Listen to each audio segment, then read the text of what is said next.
আরে রাব্বি, বন্ধু তুই? আরে বিশাল, তুই? হ্যাঁ বন্ধু, আমি। আগে বল, তুই ঢাকা থেকে কবে আসলি? এই তো বন্ধু, 2 দিন হয় আমি ঢাকা থেকে আসছি। যাক, তোর সাথে দেখা হয়ে আমার অনেক ভালো লাগলো। তো বন্ধু, গাড়ি কি এটা কিনছস নাকি? হ বন্ধু, আমি তো ঢাকা থেকে আইসেই 2 দিন হয় এই গাড়িটা কিনছি। দেখ তো গাড়িটা কেমন হয়েছে। ওয়াও, এটা তো R15 ভার্সন এম। ইস, এরকম একটা বাইক যদি আমার বয়ফ্রেন্ডের থাকতো। দূর, বিশালের তো কিছুই নাই। আরে কি কস বন্ধু, গাড়ি ভালো হবে না মানে? এইটা তো বাংলাদেশের মধ্যে নাম্বার 1 গাড়ি। হ বন্ধু, এর জন্যই তো গাড়িটা নিলাম। তো এটা কি ভাবি নাকি?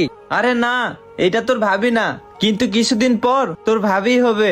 এখন বর্তমানে এটা আমার গার্লফ্রেন্ড। তো বন্ধু, পরিচয় হ আমার গার্লফ্রেন্ডের সাথে। ও আচ্ছা, আসসালামু আলাইকুম ভাবি। ওয়ালাইকুম আসসালাম। ওয়াও, ছেলেটাও হ্যান্ডসাম। আর বিশালকে দেখো, দূর। এত সুন্দরী একটা মেয়ে, ওরে যেইভাবে হোক পটাইতেই হইব।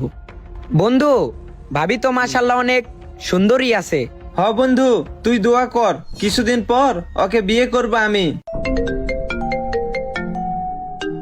বন্ধু, আমার একটা ফোন আসছে। এই, তুমি আমার বন্ধুর সাথে কিছু কথা বলো, আমি আসতেছি। জানো, আমারও না অনেক স্বপ্ন।